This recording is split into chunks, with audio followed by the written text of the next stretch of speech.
제가 말씀을 준비하면서 우리 어제 저녁에도 이어지는 실무교훈 24장에 있는 내용입니다. 예복을 입지 않음 이런 부분인데 아까 장로님께서 기도 중보기도 하시면서도 중간에 언급되었지만 우리가 이 시대에 마지막으로 그리스도인으로서 이 세상에서 우리가 이루어야 될 중요한 과업이 있다면 그것은 예수님의 거룩하신 품성을 우리 안에 닮아가는 것입니다. 제가 예언을 연구하고 말씀을 연구하면서 정말 마음 가운데 불편했던 큰 한 부분이 무엇이었냐면 잘 몰랐어요. 저도 뭐가 내 마음에 불편한 것일까.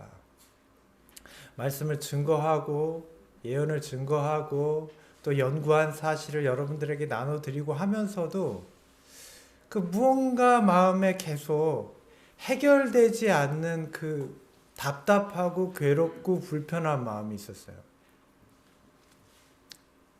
그런데 그게 뭘까 고민하는 중에 지난주에 말씀을 연구하면서 제가 희미하게 깨닫게 되었습니다.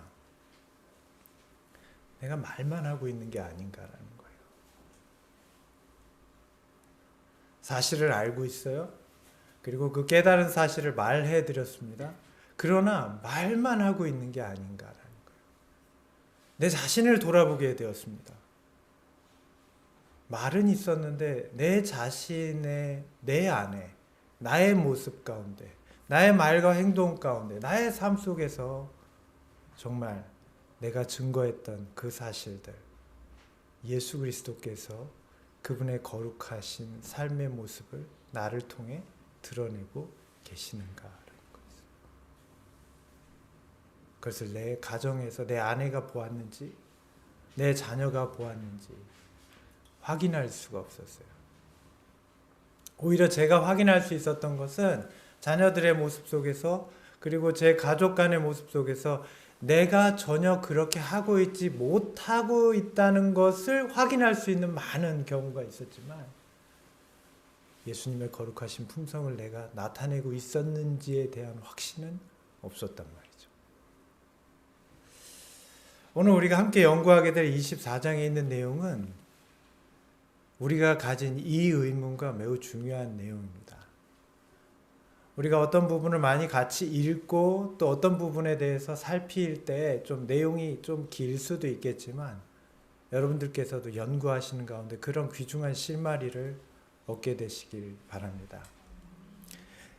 제가 말씀을 다 마친 건 아니지만 결론적으로 말씀드리면 우리가 기존에 생각하고 있던 예수님의 품성을 내가 닮아야 한다. 그런데 그렇지 못하고 있다.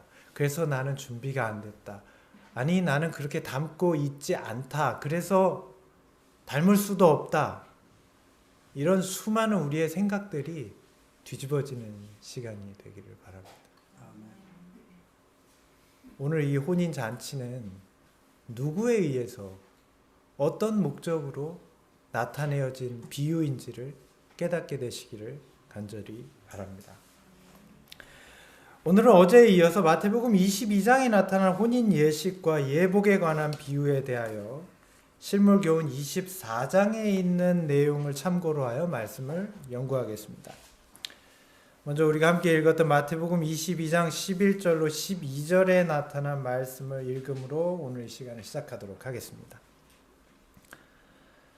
임금이 손을 벌어 들어올 때 거기서 예복을 입지 않은 한 사람을 보고 가로되 친구여 어찌하여 예복을 입지 않고 여기에 들어왔느냐 하니 저가 유구무원이거늘.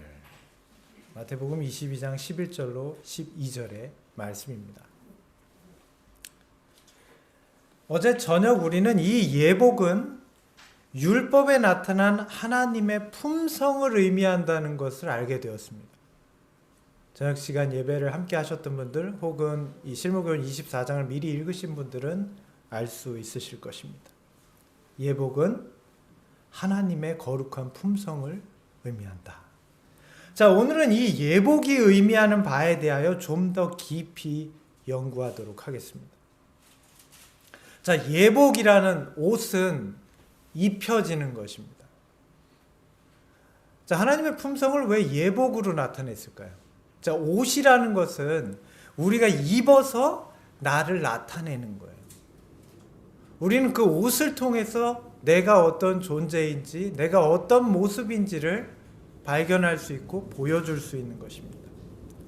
다시 말해 예복은 하나님의 의를 입게 될 우리가 어떤 모습을 나타낼 것인지를 보여주는 한 예가 되고 있는 거예요. 그게 무엇이라고요?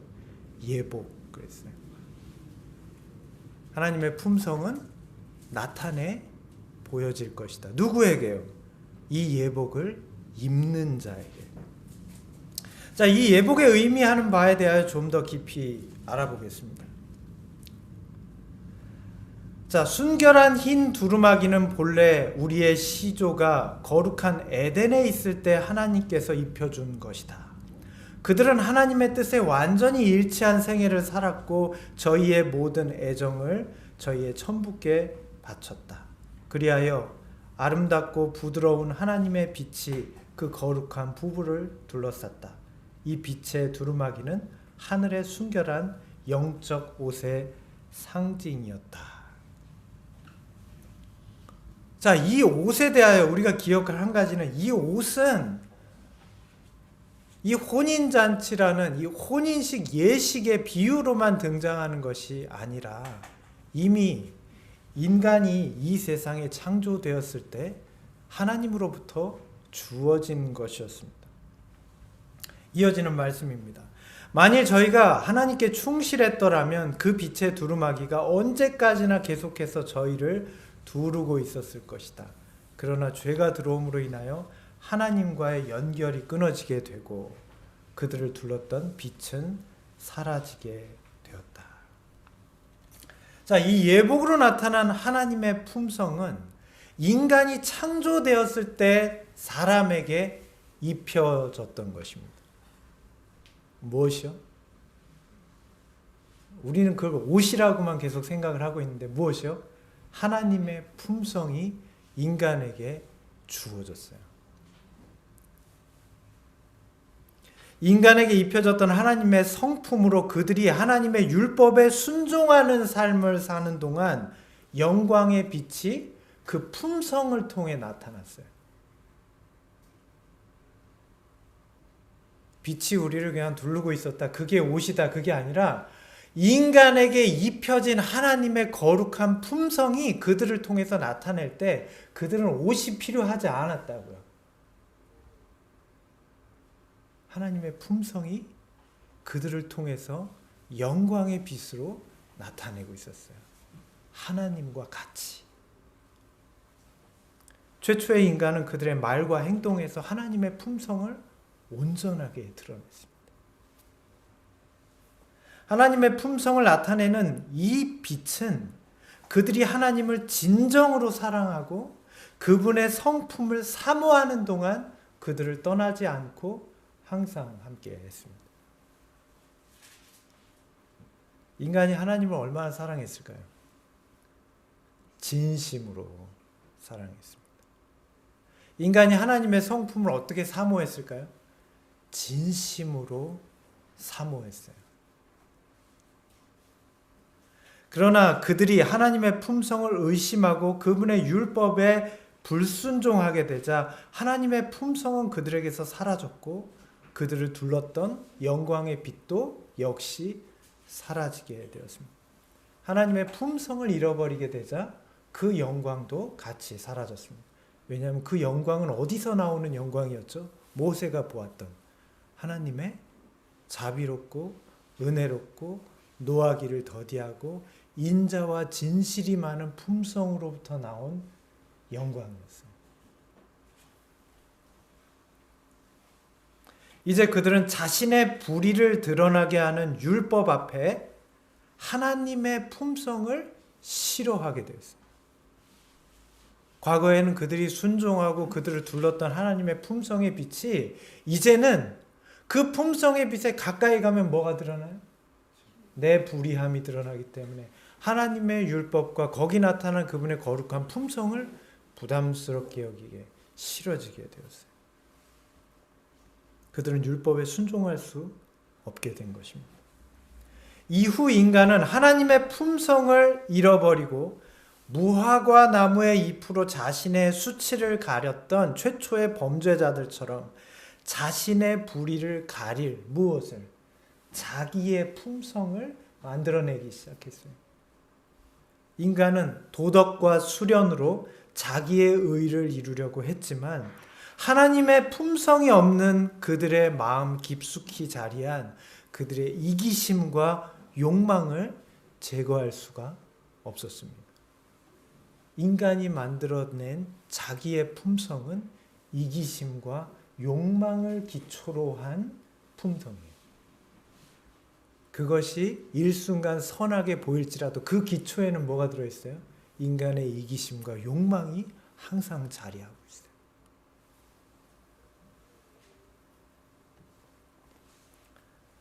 사람들은 저희가 잃어버린 순결한 두루마기를 대신할 수 있는 것을 만들어낼 수 없었다. 그리스도께서 친히 준비하신 옷만이 우리로 하여금 하나님 앞에 서게 할 수 있다. 그리스도께서는 이 옷, 곧 그리스도의 의의 두루마기를 회개하고 믿는 모든 자에게 입혀주실 것이다. 이사야서 64장 6절은 말합니다. 우리의 의는 다 더러운 의예요. 하나님의 품성을 떠난 우리의 의는 다 더러운 옷 같아요.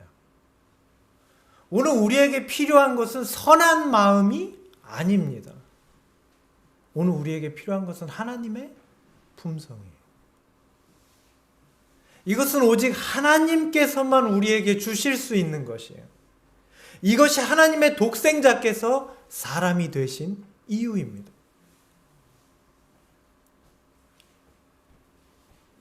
인성으로 나타나신 그리스도께서는 완전한 품성을 나타내셨고 이 품성을 우리에게 나눠주신다. 우리 자신이 할 수 있는 일은 모두 다 죄로 더럽혀졌다. 우리는 아무것도 할 수 없어요.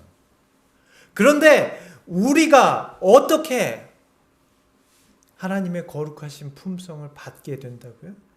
인성으로 나타나신 그리스도께서 완전한 품성을 나타내시고 그것을 우리에게 나누어 주심으로.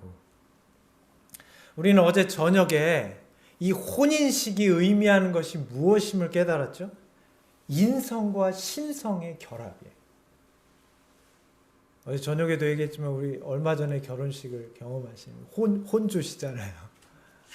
결혼식은 두 가문의 서로 다른 성이 다른 두 가문의 결합이에요. 이 혼인식이 예표하는 것은 인성과 신성, 언뜻 보기에는 절대 결합하지 않을 것 같은 이 둘을 결합시키는 것이 무엇인지를 비유를 통해서 우리에게 보여주는 것입니다. 죄인에게 하나님의 품성이 다시 나타날 수 있게 되는 것. 이것이 혼인식이 보여주는 이해입니다. 이것은 우리는 이것을 믿음으로 말미암아 의롭게 된다라고 표현해요. 무엇이라고요? 믿음으로 말미암아 의롭게 된다는 것은 우리가 죄인인 우리가 하나님의 품성으로 다시 거룩해지는 걸 말해요. 인성과 신성의 결합. 혼인식이 의미하는 바가 믿음으로 말미암아 의롭게 되는 거예요. 우리 스스로는 할 수 없으나 예수 그리스도를 통해 가능하게 됩니다. 하나님께서는 예수 그리스도를 믿음으로 말미암아 우리에게 의롭게 될 수 있는 하나님의 거룩한 품성을 다시 내 안에 모실 수 있는 길을 열어주신 거예요. 로마서 3장 22절은 이것을 분명하게 증거합니다. 뭐라고요? 예수 그리스도를 믿음으로 말미암아 모든 믿는 자에게 미치는 하나님의 의니 차별이 없느니라. 예수 그리스도를 믿음으로 말미암아 어떻게 된다고요? 우리의 인성이, 우리의 죄가 많은 삶이, 우리라는 존재가 거룩한 예수 그리스도의 하나님의 품성과 완전히 하나 되는 경험이 그리스도를 통해서 우리에게 주시는 하나님의 선물, 혼인식이 의미하는 바입니다. 우리는 예수 그리스도를 통해 다시 인성과 신성의 결합, 죄인에게 하나님의 품성이 다시 나타나는 것을 믿을 수 있습니다. 누구를 통해서요? 예수님을 통해서. 이 말을 할 때 자꾸 자기를 생각하시면 안 돼요. 나는 안 돼. 지금 여러분 얘기를 하는 게 아니에요. 예수님을 통해서 우리에게 이루어질 수 있다는 거예요.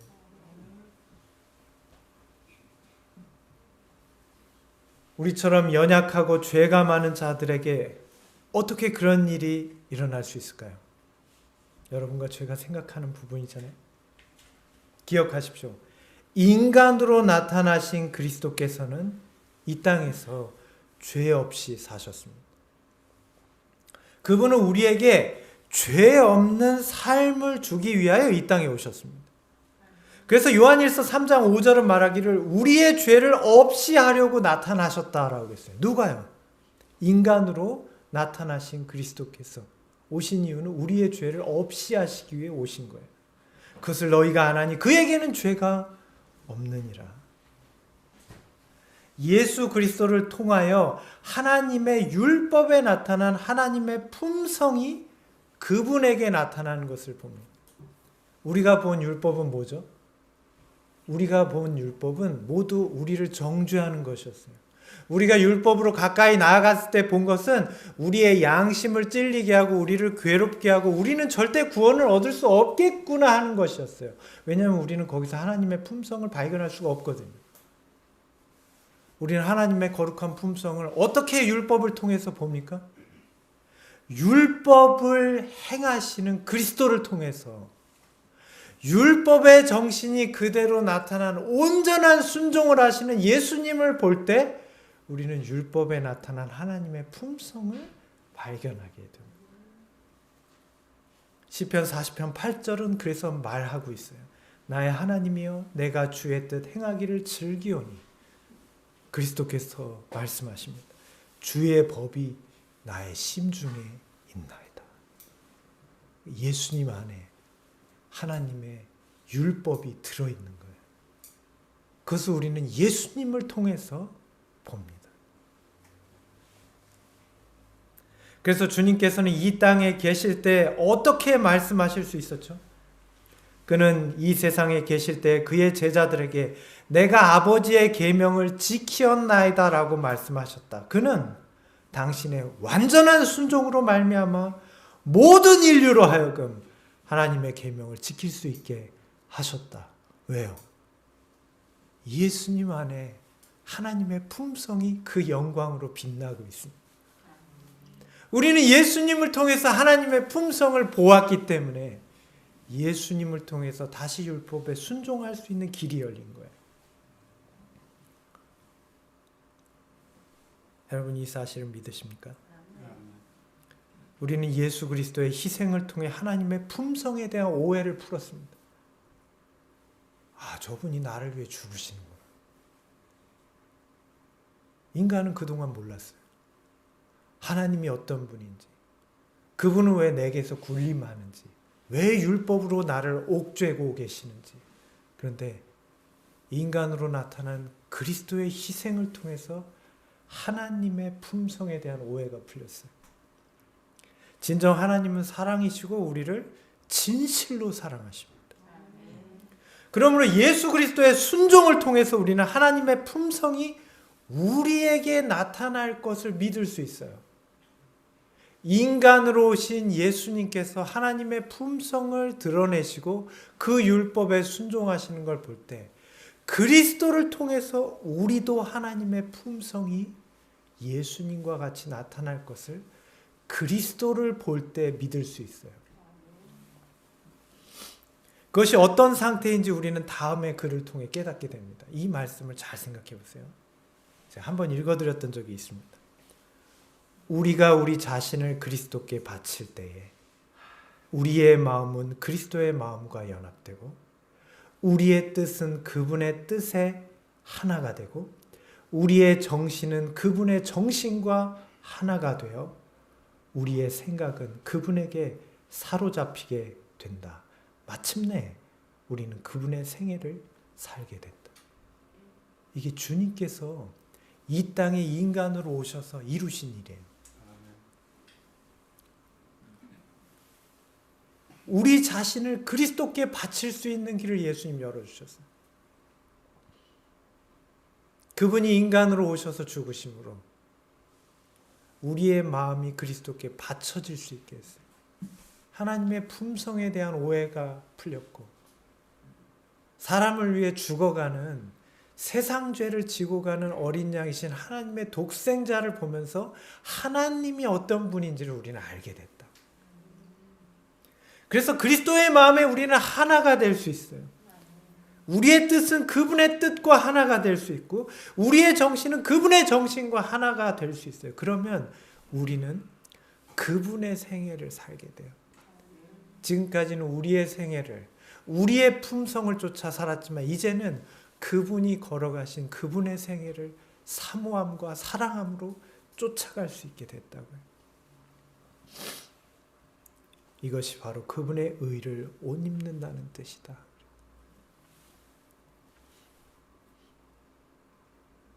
이 예복을 입는다는 것은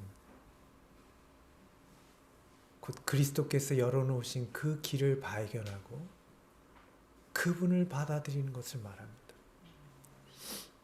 그러므로 이제 우리는 예수 그리스도를 믿음으로 말미암아 하나님 앞에서 하나님의 의를 입은 예수 그리스도의 품성을 나타낼 수 있게 됐어요.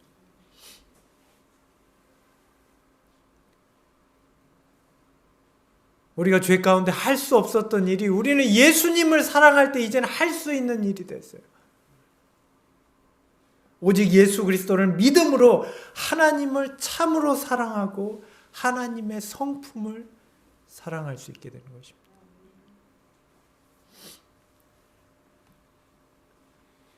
그리하면 주께서 우리를 보실 때에 죄로 인해 벌거벗고 뒤틀린 우리의 몸을 보지 아니하시고 여호와의 율법을 온전히 순종함으로 이루신 당신 자신의 의의 두루마기를 보게 된다. 어디에서요? 우리에게서. 하나님이 우리를 보실 때 무엇을 보시는가 하면 죄로 인해 벌거벗고 뒤틀린 우리가 아니라 여호와의 율법을 온전히 순종함으로 이루신 자기 자신의 의의 두루마기를 우리에게서 보신다. 예수님의 죽음으로 열린 것입니다.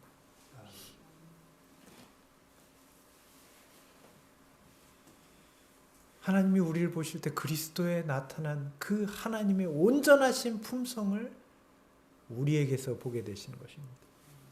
이 예수님이 이루신 일이에요. 우리가 예수님을 바라볼 때 우리에게 어떤 일이 일어날지 생각해 보시기 바랍니다. 우리는 예수 그리스도께서 우리를 위하여 십자가의 죽으심을 볼 때 하나님께서 죄 가운데 있는 우리를 얼마나 사랑하시는지 깨달을 수 있습니다. 하나님께서 우리를 얼마나 사랑하시기에 저렇게까지 하실 수 있는지를 예수님의 십자가 희생을 통해서 볼 수 있어요. 또한 우리는 인간으로 오신 예수 그리스도께서 율법에 순종하며 하나님의 품성을 나타내시는 삶을 사신 것을 보며 우리도 하나님의 품성을 나타낼 수 있다는 소망을 갖게 돼요. 역시 누구를 보면서? 그리스도를 보면서. 예수님의 11 제자들이 느꼈던 게 똑같은 마음이에요. 그들은 자신들이 더 나아졌다고 생각하지 못했어요. 그런데 예수님을 볼 때 그 길로 나아갈 수 있음을 느꼈다고요. 예수님을 바라볼 때 우리도 하나님의 품성을 나타낼 수 있게 되는 것입니다. 예수 그리스도의 승리하심을 통해 우리도 사탄과 싸워서 승리할 수 있음을 믿을 수 있게 되는 것입니다. 아멘. 오늘 저와 여러분은 예수 그리스도를 믿음으로 말미암아 의롭게 되었습니까? 우리는 하나님의 율법에 순종하는 삶을 살고 있습니까? 오늘 우리에게 하나님의 품성이 있습니까? 우리는 이것을 오늘 어떻게 알 수 있습니까? 우리의 품성은 우리의 행위로 나타난다. 우리의 행위는 우리의 믿음이 진실된 여부를 보여준다.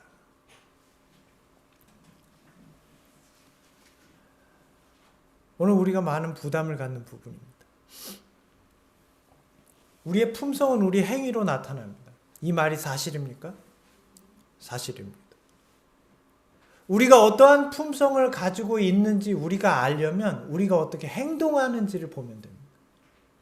우리의 말과 행동은 우리 마음속에 들어있는 것이 무엇인지를 나타내 보여주는 것입니다.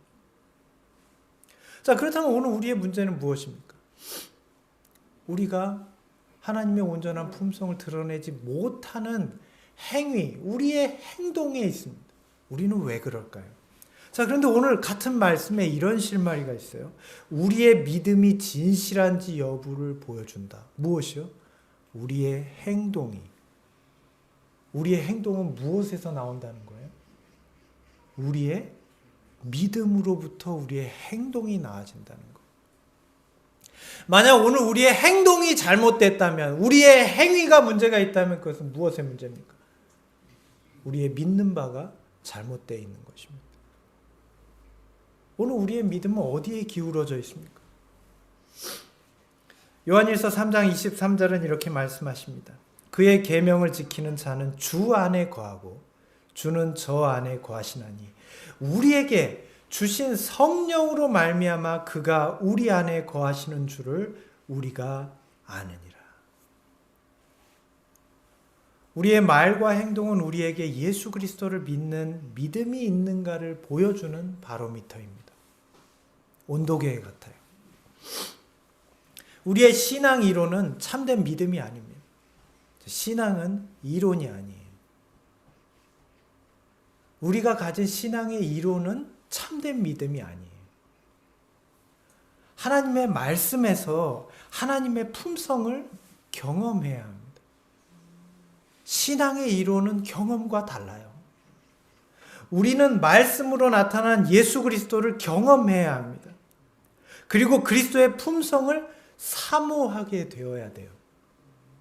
오늘 그러한 마음이 오늘 우리 가운데 있습니까? 이것이 오늘 우리가 그분의 말씀을 찾고 듣고 읽는 이유입니다. 우리는 그리스도를 경험해야 합니다.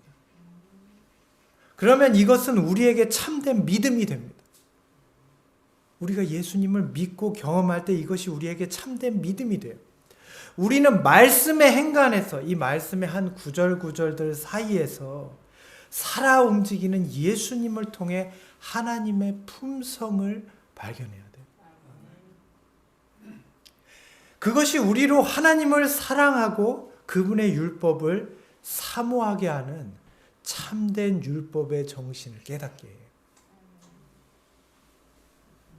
지금 이 마지막 때에 우리에게 아무것도 없을지라도 예수님의 이름을 우리에게 주셨음을 기억하십시오.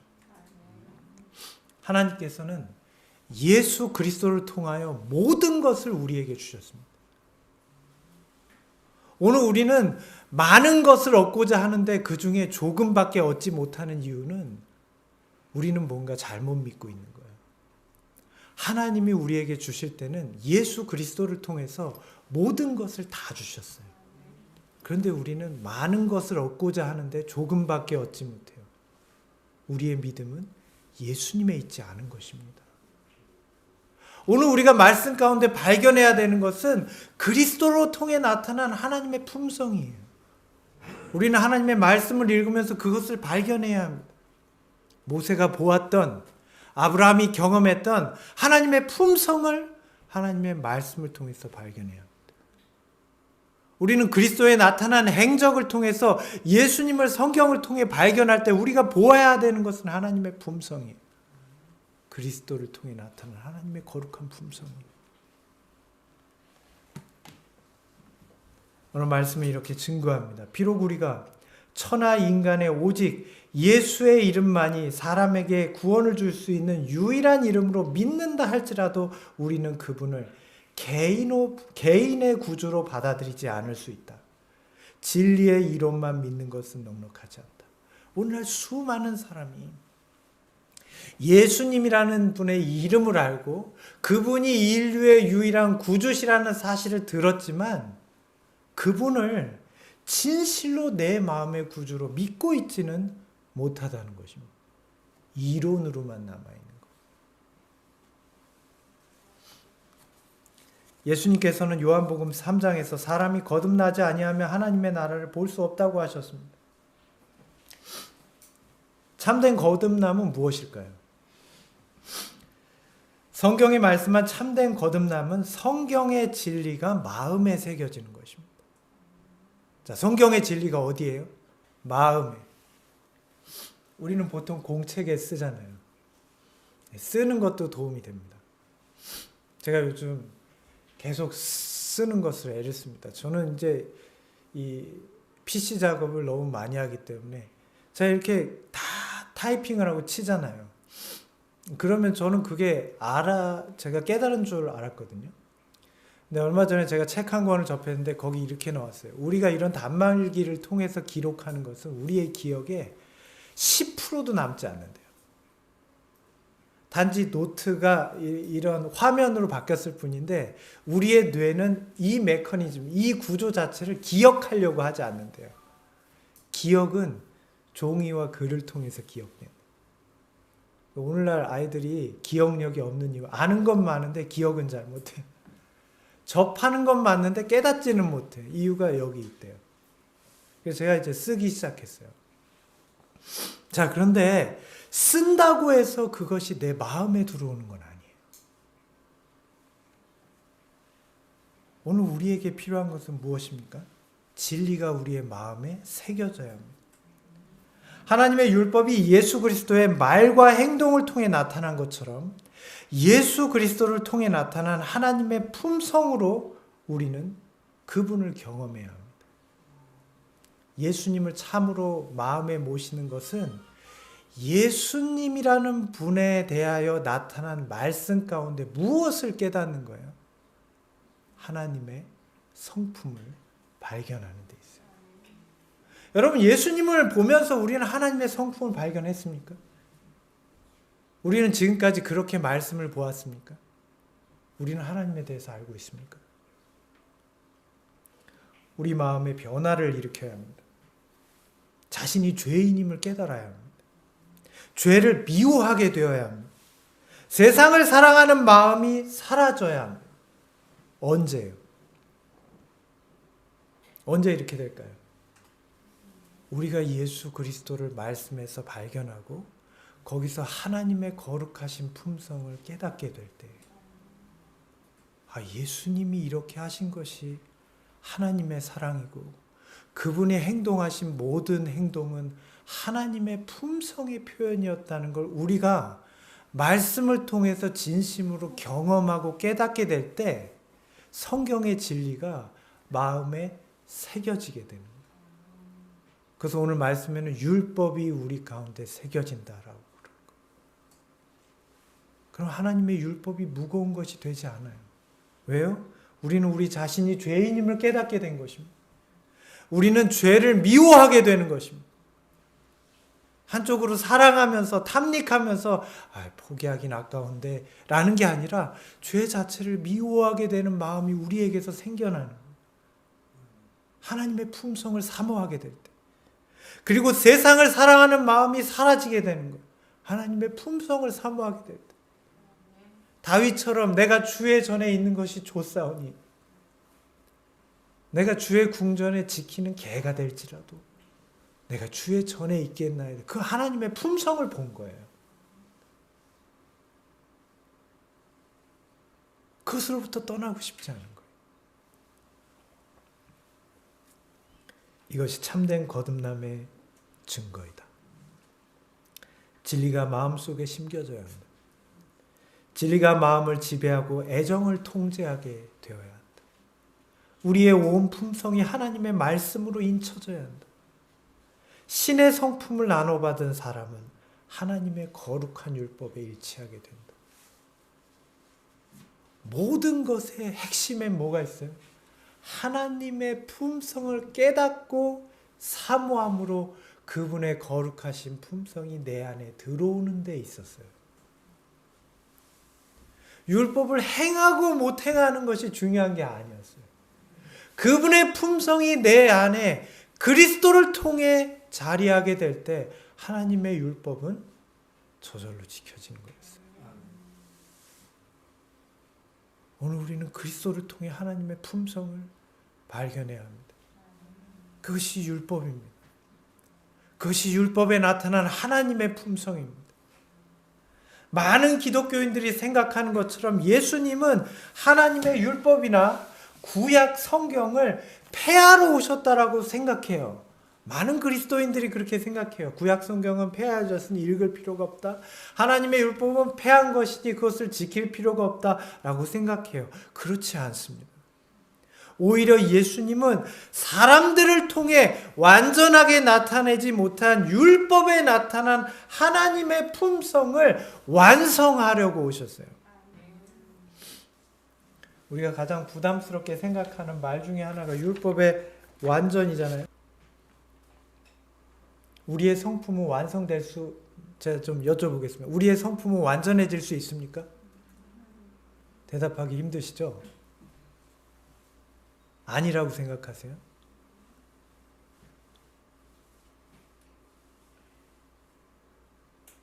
여러분, 오늘 이 말씀을 통해서 우리의 생각이 변화되게 되기를 소원합니다. 그럼 제가 다시 여쭈어 보겠습니다. 우리의 성품은 완성될 수 있습니까? 사실은 두 개가 같은 말이에요. 우리의 성품은 완성될 수 있어요. 누구를 통해서 완성되는 것입니까? 예수님을 통해 완성되는 거예요. 그래서 주님께서 말씀하셨어요. 내가 율법을, 선지자를 폐하러 온 줄로 생각하지 말라. 완전케 하려 함이로다. 그런데 여기 참 놀라운 의미가 숨어 있어요. 여기 완성, 완전케 하려 온다는 이 완전의 뜻, 이 플레로우라는 말은요, 충만하게 하다라는 뜻인데 그 의미를 이렇게 주석합니다. 우리 속에서 이루어지게 한다는 뜻이에요.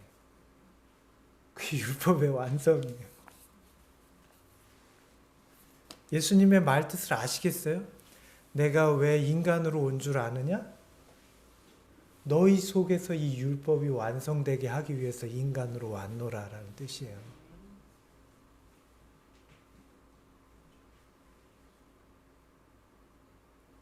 제가 만든 말이 아니에요.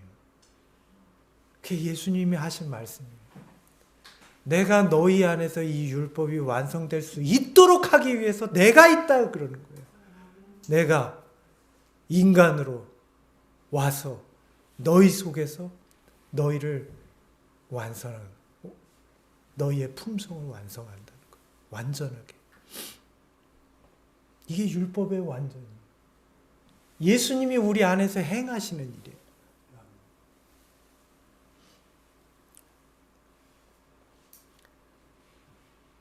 사탄은 사람이 하나님의 계명을 지킬 수 없다고 주장한다.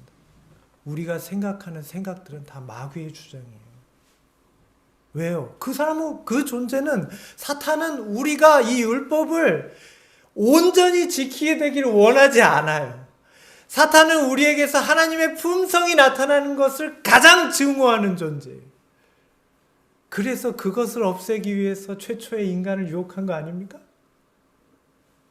우리 자신의 힘으로는 계명을 지킬 수 없는 것이 사실이다. 그러나 그리스도께서 사람의 형상을 취하시고 이 땅에 오셔서 당신의 완전한 순종을 통해서 신성과 인성이 연합될 때 하나님의 모든 법도를 지킬 수 있다는 것을 증명하셨다. 그것이 우리가 읽었던 요한일서의 말씀입니다. 완성이. 마태복음 5장 17, 18절의 완성이. 내가 내 안에서 완성하리라.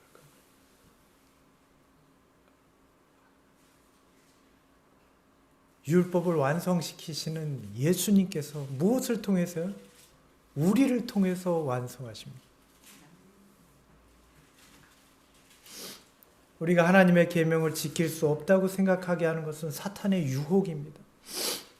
이로써 우리는 하나님과 거리감을 두게 돼요. 우리가 율법을 싫어하는데 하나님과 가까워질 수 있어요? 율법은 하나님의 품성의 사본이라는데 우리가 율법을 싫어하는데 하나님과 가까워질 수 있어요? 절대 가까워질 수 없어요. 거리감을 두게 됩니다. 누구처럼요? 선악을 알게 하는 실과를 따먹고 숨었던 것처럼 그분을 진정으로 존경하지 않게 됩니다. 마귀처럼, 사단처럼. 세상에 대한 미련을 완전히 포기할 수 없습니다. 그분의 율법을 우리가 지킬 수 없는데 세상을 포기할 수 있나요? 그래서 우리에게 하나님의 품성이 나타나지 못하게 하려는 것입니다. 여러분, 우리가 율법에 대하여 가지는 거리감은 세상에 대하여 가지는 친근감임을 기억하세요. 내가 율법에 거리감을 가지는 이유는 세상에 대한 친근감이 있는 거. 내가 이게 좋은 게 있으니까 하나님의 율법을 포기하고 싶고 세상을 포기하기가 어려운 거예요. 여러분이 그렇다는 게 아니고 저도 그래요. 그런데도 이는 이 모든 문제를 율법은 지킬 수 없는 것이라고 생각하면서 우리는 하나님께 모든 책임을 전가하고 있습니다. 우리가 율법을 지킬 수 없다고 말할 때 그 뜻은 하나님께 모든 죄의 책임을 돌리는 거예요. 하나님이 율법 만들었잖아요. 지킬 수도 없는 거를.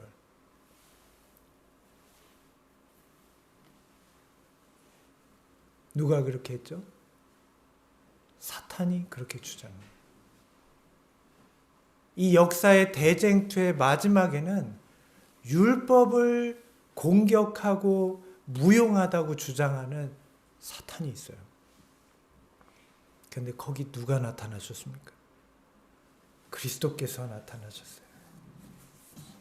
예수님이 나타나서 하신 일이 무엇입니까? 인간이 사탄의 꾀임에 하나님의 율법에 나타난 그분의 품성을 의심하였을 때 그리스도께서 하신 일은 하나님의 율법을 그대로 순종하시고 하나님의 율법에 나타난 자비롭고 은혜롭고 노하기를 더디하고 인자와 자비가 충만하신 하나님의 품성을 그대로 나타내신 것입니다. 그리고 죄가 많고 하나님을 대적하고 사단의 꾀임에 빠져 그의 정신으로 하나님을 공격했던 그 인간들을 위해서 죽으신 것입니다. 그래서 하나님의 사랑이 온 우주보다 크고 하나님의 율법의 본질임을 사람에게 보여주셨어요. 그래서 사람들이 더 이상 말을 할 수 없게 됐어요. 하나님의 율법이 그분의 품성을 나타낸다는 것을 더 이상 핑계할 수 없게 됐어요. 만물이.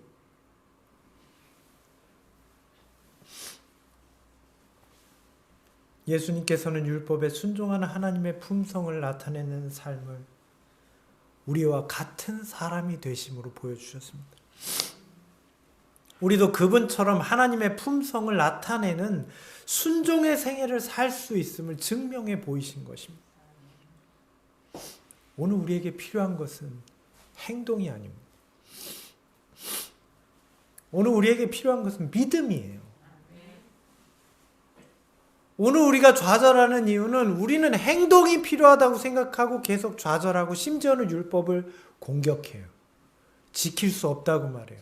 여러분, 그것은 하나님을 공격하는 거예요. 하나님의 거룩한 속성을 공격하는 거예요. 그걸 알아야 돼요. 오늘 우리에게 필요한 것은 행동이 아니에요. 오늘 우리에게 필요한 건 믿음이에요. 그리스도를 향한 믿음이에요. 그 믿음에서 우리의 참된 행동이 나와요. 오늘 우리에게 부족한 건 그 믿음이에요. 예수 그리스도를 믿는 그 믿음이 그리스도를 내게 영접하는 믿음입니다. 우리가 그분을 믿을 때 그 믿음으로 하나님의 품성이 내 안에 이르러 옵니다. 하나님의 품성은 우리의 어떤 행동으로 들어오지 않아요. 하나님의 품성은 우리의 믿음을 통해서 우리에게 주어져요. 오직 그리스도를 믿는 믿음으로 주어져요. 그분을 갈망하고 하나님의 품성을 사랑하게 됨으로 우리에게 주어져요. 아무런 조건이 없어요. 나의 과거의 행동조차 묻지 않아요. 내가 하나님의 품성을 사모하고 갈망함으로 그 믿음 없음을 고백할 때 우리에게 주어져요. 오늘 우리에게 그런 믿음이 있습니까? 하나님은 오늘 우리에게 그것을 주고자 하십니다. 오늘 우리에게 뭐라고 말씀하십니까? 하나님의 말씀이에요. 그 말씀하고 계세요. 영접하는 자 곧 그 이름을 믿는 자들에게 하나님의 자녀가 되는 권세를 주셨어요. 이 말씀에 다른 조건이 있는 걸 찾아보셨습니까? 우리가 과거에 어떠해야 됨을 물어보신 그 대목이 여기 등장합니까? 하나님의 자녀됨의 권세에는 하나님의 품성을 그대로 담는 놀라운 특권이 있습니다. 근데 그것은 오로지 믿음으로만 주어져요. 하나님의 거룩하신 품성을 믿고 예수 그리스도를 통해 나타난 율법의 정신인 하나님의 품성을 사모하는 자에게, 그분을 믿고 그분의 품성을 믿는 자에게 주어집니다. 실무교 314페이지의 말씀입니다. 이 권세는 사람에게 있는 것이 아니다. 이 권세는 곧 하나님의 권세이다. 사람이 그리스도를 받아들일 때 그는 그리스도의 생애를 살 수 있는 능력도 함께 받게 된다. 이게 우리가 읽은 요한복음의 말씀이에요. 요한복음 1장 12절에 영접하는 자, 그 이름을 믿는 자, 누구의 이름을 말합니까? 예수 그리스도의 이름을 믿는 자에게 그분의 성품을 통해 나타난 하나님의 품성, 예수님의 순종을 통해 나타난 하나님의 율법과 그 정신을 믿는 자에게 그리스도의 생애를 살 수 있는 놀라운 특권, 하나님의 거룩한 품성이 주어진다라는 거예요. 이게 이 시대에 우리에게 주신 셋째 천사의 기별이에요. 왜 하나님께서 이러한 놀라운 은혜를 우리에게 주셨을까요? 왜 우리에게 주셨을까요? 하나님은 왜 우리가 하나님의 품성을 그렇게 갖도록 갈망하고 계실까요? 왜 그러실까요? 여러분, 이 말씀을 기억하십시오. 하나님께서는 당신의 자녀들이 온전하게 되기를 바라신다. 그분의 율법은 그분의 품성이 사본인 동시에 품성의 표준이다. 하나님이 왜 우리에게 그분의 품성을 그렇게 주고자 하시는지, 왜 율법을 우리 마음에 새겨지게 하고자 하시는지, 하나님이 바라시는 것은 우리가 온전해지는 거예요. 여러분, 만약에 우리의 자녀가 걷지 못한다면 그 아이를 보면서 여러분 어떤 생각을 하시겠어요? 내가 만약에 1억을 들여서 그 아이를 걷게 할 수 있다면 1억은 너무 큰 돈이니까 5천만 원이면 몰라도 안 되겠다. 그래요? 어떻게 하실 거예요? 여러분, 만약에 내 아내가 병에 들었는데 집에 돈이 하나도 없어서 우리 집을 팔아야 그 병을 고칠 수 있다면, 온전해질 수 있다면 우리 어떻게 할까요? 여보 미안해, 집은 못 팔아. 그래요? 그러니까 여보 살 만큼 살았으니 다음에 만나자. 그래요? 집을 팔 거 아니에요.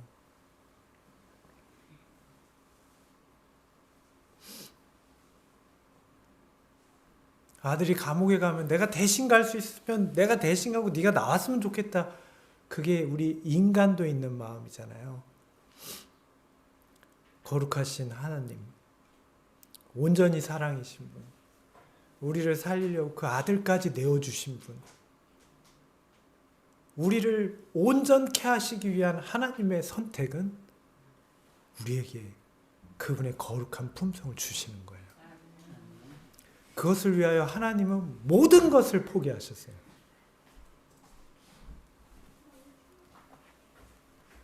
오늘 우리는 이 사실을 깨닫는 사람들입니다. 우리가 예수 그리스도를 믿고 그분께서 순종하시는 생애를 받아들이게 될 때 우리는 율법에 순종할 수 있게 될 것입니다. 그리스도의 지상생애는 하나님의 율법의 완전한 표현이므로 하나님의 자녀라고 주장하는 자들이 그리스도와 같은 품성을 갖게 될 때 하나님의 계명을 순종할 수 있게 될 것이다. 이것이 우리를 온전케 하시는 하나님의 목적입니다. 너무나 놀라운 일 아닙니까? 우리도 그분의 품성을 나타낼 수 있습니까? 이 마지막 때에 그분의 것으로 준비되어 우리를 찾으러 오시는 주님을 맞이할 수 있습니다. 그런데 사람들은 왜 이 놀라운 은혜의 복음을 받아들이려고 하지 않을까요? 마태복음 22장에 나타나는 혼인잔치에 그는 왜 하나님의 품성을 나타내는 이 예복을 입지 않았을까요? 이상하지 않습니까? 왜 입지 않았을까요? 이렇게 놀라운 은혜를 그는 왜 거절했을까요? 오늘 이것을 돌아보게 되시기를 바랍니다. 오늘 그리스도의 이름을 부르는 많은 사람들의 상태는 예복을 입지 않고 혼인식에 참석한 사람의 모습을 나타냅니다. 오늘 우리는 어떤 모습입니까? 예복을 입지 않고 그 잔치에 참석한 사람의 모습은 오늘 이 세상에 그리스도를 불신하는 사람들의 상태를 보여주는 것입니다. 오늘 우리는 어떤 모습입니까? 실상 그들은 품성의 변화에 대한 필요를 느끼지 못하고 있다. 그들은 죄에 대한 진정한 회개를 전혀 경험하지도 못했다. 그들은 그리스도의 필요를 느끼지도 않고 그분에 대한 믿음도 나타내지 않았다. 저희는 악을 행하고자 하는 선천적, 후천적인 성벽을 극복하지 못했다. 그러면서도 그들 자신이 꽤 선하다고 생각하고 있다. 이것이 그 예복을 거절한 자의 특징이에요. 오늘 우리의 모습이 혹시 이렇지는 않습니까? 오늘 우리는 어떤 마음으로 어떤 생각을 가지고 살고 있습니까? 어쩌면 우리는 우리의 현실을 깨닫지 못한 채 자신을 속이고 살고 있지는 않습니까? 이 말씀을 통해서 우리 자신의 상태를 잘 생각해 보시길 바랍니다. 저는 이 말씀을 준비하면서 제 자신을 돌아보게 됐어요. 얼마나 많은 말씀을 증거합니까? 얼마나 많은 성도님들이 저를 통해서 말씀을 들어요. 근데 제가 돌아보니까 제 자신이요, 제가 이러고 있는 것 같아요. 저 자신의 모습이.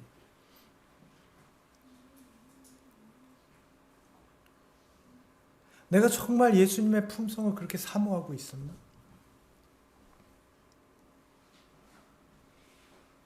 나는 스스로 꽤 선하다고 생각하지 않았나? 내가 스스로 선하다고 생각한 건 무슨 뜻이죠? 하나님의 품성을 아직 발견하지 못한 거예요. 더 선한 걸 못 봤으니 내가 선하게 보이죠. 하나님의 율법의 정신을 깨닫지 못한 거예요. 말씀은 보긴 보되 그건 이론이었던 거예요. 내가 뭔가 행하긴 행했지만 사실은 그건 누가 한 거예요? 내 자신이 한 거였던 거예요. 저는 제 자신을 돌아보게 됐습니다. 왜 내 자녀들이 온전히 하나님의 사랑을 깨닫지 못하는지 제가 알게 됐어요. 왜 내 자신이 아직 여전히 해결하지 못한 죄의 문제들이 있는지 알게 됐어요. 그것은 내가 아직도 그리스도를 향한 진정한 믿음이 없다는 것을 보여주었습니다. 그분의 품성에 대한 올바른 이해를 갖지 못하고 하나님의 품성과 그분을 사랑하는 마음이 내게 아직 없다는 걸 깨닫게 되는 것입니다. 오늘 여러분은 어떠십니까? 성령의 역사가 그들에게는 생소한 것이다. 저희는 말씀을 행하는 자가 아니다. 그리스도를 따른다고 하는 자들이 더 이상 세상과 구별된 특별한 백성이 아니다. 경계선은 희미해졌다. 사람들은 자기 자신이 세상을 따르고 세속적인 습관과 풍속과 이기심을 쫓도록 내버려 둔다. 제가 그러고 있더라고요. 여러분, 성령의 역사가 있어요? 정말 우리의 삶 가운데 제가 제 자신을 돌아보니까 성령의 역사로 된 게 거의 없어요. 다 제 노력으로 된 거, 내 생각으로 된 건 있지 성령의 역사로 된 게 없는 거예요. 그러니까 성령의 역사를 내가 잘 모르는 거예요. 말씀을 행하는 자가 아니고 말씀을 말하는 자죠. 말씀을 증거하고 기록하는 자는 되는데 그것이 나의 삶을 통해 안 나타나요. 그리스도를 따른다고 하는 자들이 더 이상 세상과 완전히 구별되지 않은, 거의 세상과 비슷한 그것을 제 자신에게서 발견합니다. 세속적인 습관과 풍속, 그 풍속을 쫓는 이기심이 여전히 있는, 하나님의 품성이 내 안에 없는 거예요.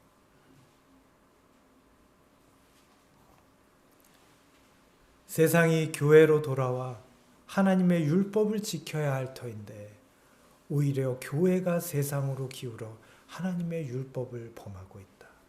교회는 매일 세속화되어 가고 있다. 사랑하는 성도 여러분, 오늘 우리의 모습은 혹시 이런 상태가 아닙니까? 우리는 이런 모습으로 마지막을 준비하고 있는 것입니까? 오늘 우리의 교회는 세상을 회개케 하는 교회입니까? 지금 우리가 이런 모습에 있다면 오늘 우리에게 진정한 회개가 필요합니다. 사람들은 그리스도의 희생적인 생애를 살기를 거절하면서 그리스도의 죽으심을 통해서 구원은 받고자 한다고 말합니다.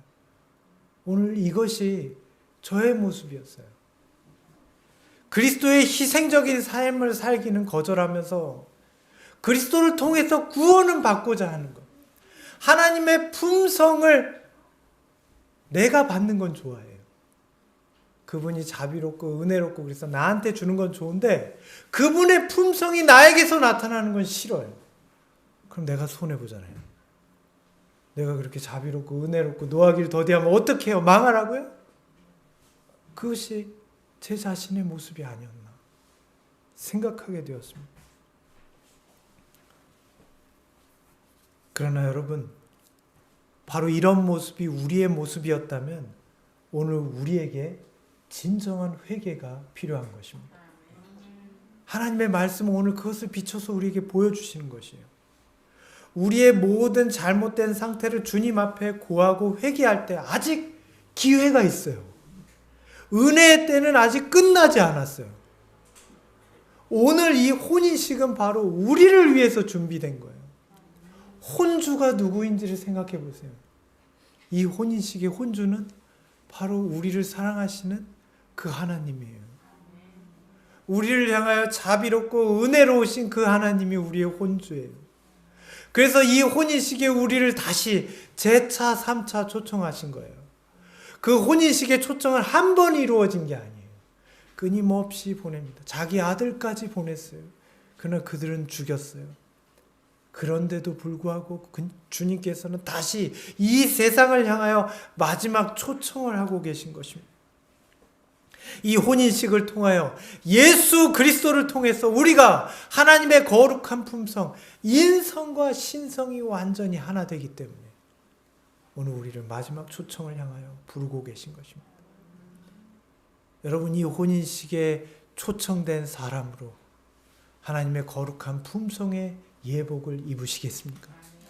사모하십니까? 하나님을 사랑하고자 하십니까? 그러면 오늘 믿음을 가지십시오. 우리의 믿음은 예수 그리스도를 바라봄을 통해서 옵니다. 우리가 잃어버렸던 모든 믿음은 예수님을 통해서 생겨날 수 있습니다. 예수 그리스도를 통해서 하나님을 바라볼 때 그분을 사랑할 수 있습니다. 예수 그리스도를 통해서 율법을 바라볼 때 하나님의 품성을 경험하게 됩니다. 그래서 주님께서 우리에게 말씀하십니다. 이 마지막 때에도 우리를 사랑하신다고 말씀하셔요. 그리고 예수 그리스도를 통해 내가 모든 것을 너희에게 주었다라고 말씀하십니다. 요한복음 3장 16절이 그 말씀이에요. 내가 그리스도를 통해 모든 것을 너희에게 주었다. 오늘 우리가 누리는 특권이 무엇인지 생각하십시오. 우리에게는 많은 피해의식이 있어요. 진짜 이 코로나19 때문에 이 마지막 시대에 우리가 당할 고난과 고통, 여러분이 알고 있는 어떤 예언적인 성취들, 평소에는 막 부정하시다가도 어떤 일들이 일어나면 마음에서 떠오르고 불안하시죠? 저도 그래요. 우리의 마음속엔 그런 피해의식이 있어요. 근데 여러분 잘 생각해 보세요. 우리가 얼마나 많은 특권을 그리스도를 통해서 받았는지 우리는 생각하지 못하고 있어요. 하나님은 예수 그리스도를 통해서 우리에게 모든 걸 주셨어요. 오늘 증언은 그렇게 말합니다. 우리가 누리는 특권은 옛날에 하나님의 백성들이 가졌던 특권보다 훨씬 더 크다. 유대인에게는 표징과 상징이었지만 오늘날 우리에게는 실체가 주어졌다. 예수님의 모든 속죄 봉사가 우리에게는 실제로 나타났어요. 우리는 구약은 물론 신약도 가지고 있다. 신약 성경을 통해 모든 성경의 성취를 보지 않습니까? 그리스도와 그분의 사랑에 대한 지식으로 말미암아 하나님의 나라가 우리 가운데 나타나 있음을 우리는 안다. 기억하십시오. 그리스도는 우리의 설교 가운데 나타나시고 찬미 속에 찬양을 받고 계시다. 그들은 복음의 능력을 체험했고 저희의 마음은 하나님의 사랑을 바라봄으로 부드러워졌다. 저희는 바로 우리들은 그리스도의 품성의 아름다움을 보았다. 이게 오늘 우리입니다. 우리는 말씀과 증언 가운데 나타난 모든 것을 통해서 예수 그리스도라는 한 분을 통해 모든 것을 우리에게 주신 하나님을 봅니다. 오늘 우리에게 필요한 것은 다 예수님을 통해서 옴을 기억하십시오. 예수 그리스도를 믿고 예수 그리스도의 품성과 예수 그리스도의 순종이 나에게 있게 되는 것입니다. 오늘 문제는 결코 우리에게 있지 않습니다. 오늘 문제는 결코 하나님의 말씀이나 하나님께 있지 않습니다. 율법의 문제가 아닙니다. 예수님의 문제가 아닙니다. 그러나 많은 사람들에게 있어서 이 모든 것이 아무 소용이 없었다. 왜냐하면 저희는 저희 자신의 습관과 특성을 버리려고 하지 않았다. 저희는 하늘의 두루마기를 입기 위하여 세상의 옷을 벗으려고 하지 않는다. 저희는 하나님을 사랑하기보다 세상과 짝하는 것을 더 좋아했다. 멸망의 이유는 한 가지입니다. 오늘 이 마지막 교훈을 기억하게 되시기를 바랍니다. 청함을 받은 자는 많되 택함을 입은 자는 적으니라. 오늘 우리에게 이 말씀을 기억되기를 바랍니다. 오늘 우리가 사는 은혜의 시기는 빨리 끝나가고 있습니다. 우리는 역사상 이 의의 두루마기를 입을 수 있는 마지막 시대를 살아가고 있습니다. 오늘 우리가 살아가는 이 시대는 품성을 예비할 수 있는 예수 그리스도를 통하여 하나님의 품성을 경험할 마지막 시대입니다. 우리가 세상을 사는 동안 경험해야 될 유일한 것은 바로 이것입니다. 사랑하는 성도 여러분, 오늘이 우리가 이 더러운 이기심과 욕망을 벗어버릴 수 있는 마지막 날이라고 생각하게 되시기를 바랍니다.